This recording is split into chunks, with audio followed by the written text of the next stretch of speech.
Master John Madden in Veracruz, Mexico. I'm in the Marina District where there's the big naval base.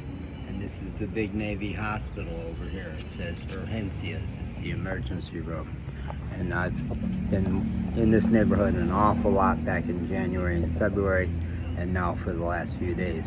And right across here is a big, hulking, deserted mansion, which you find all through Mexico. Back in February, at one point, I saw candles in there, and there were signs like maybe someone was occupying it, but it doesn't look that way now.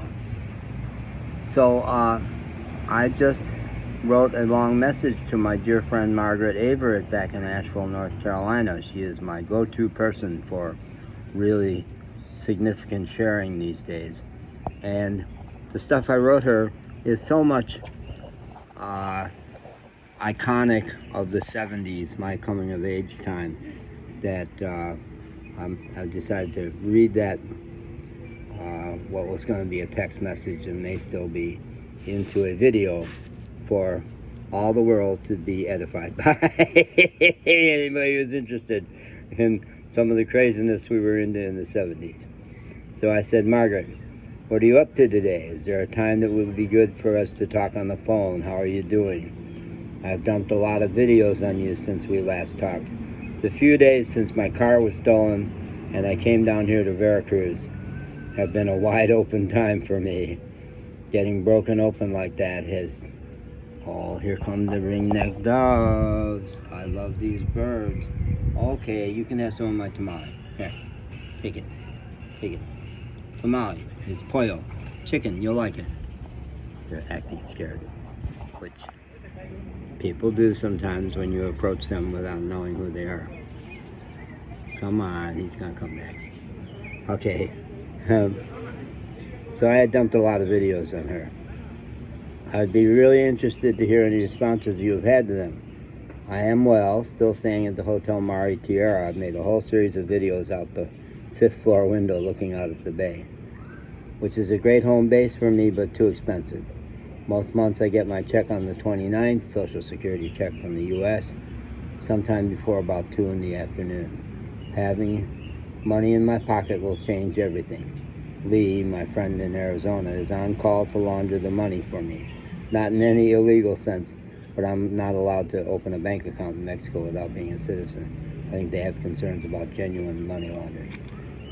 When I actually have some money to put down a deposit, I can get serious today about apartment hunting, but so far nothing is scheduled, so I could take a call most any time. I've had a couple other great calls from U.S. friends since we talked. Norm from my Chicago men's group, and a guy named John Claybaugh from Asheville.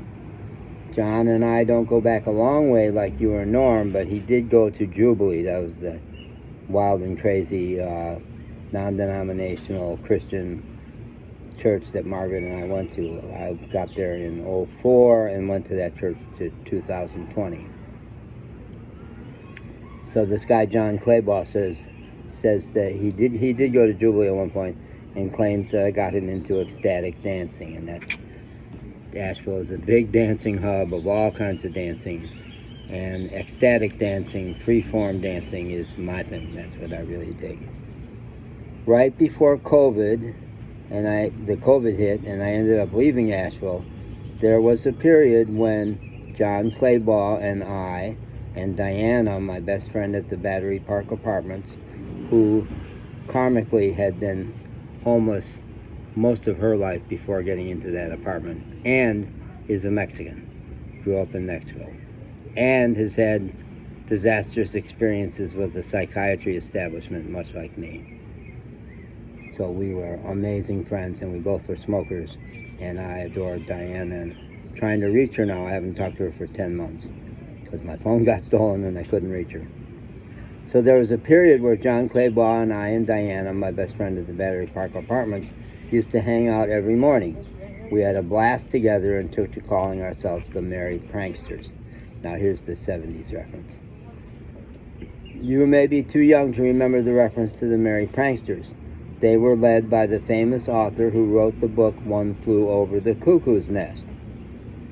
They would travel around following the Grateful Dead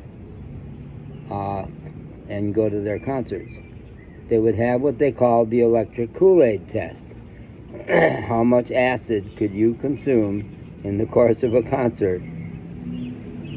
The book based on those exploits, the electric Kool-Aid acid test, was for many people in the 70s like me, a clarion call towards how far are you willing to push your wildness.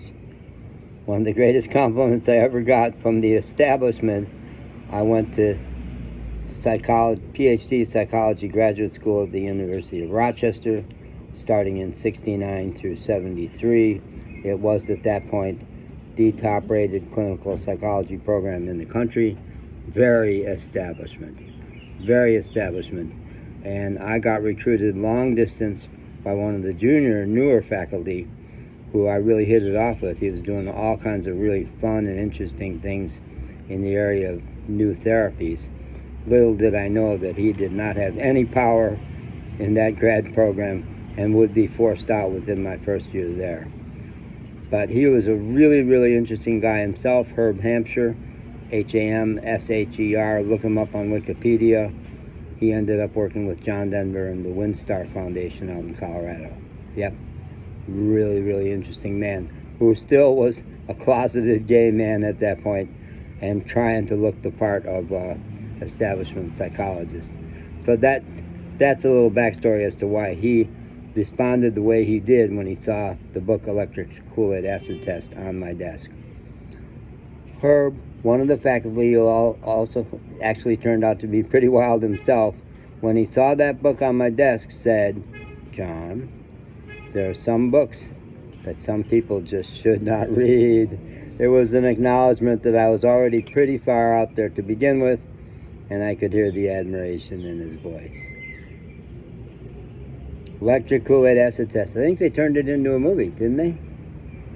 So what was the name of the author? Wrote the book, One Flew Over the Cuckoo's Nest. Really amazing, funky guy himself. What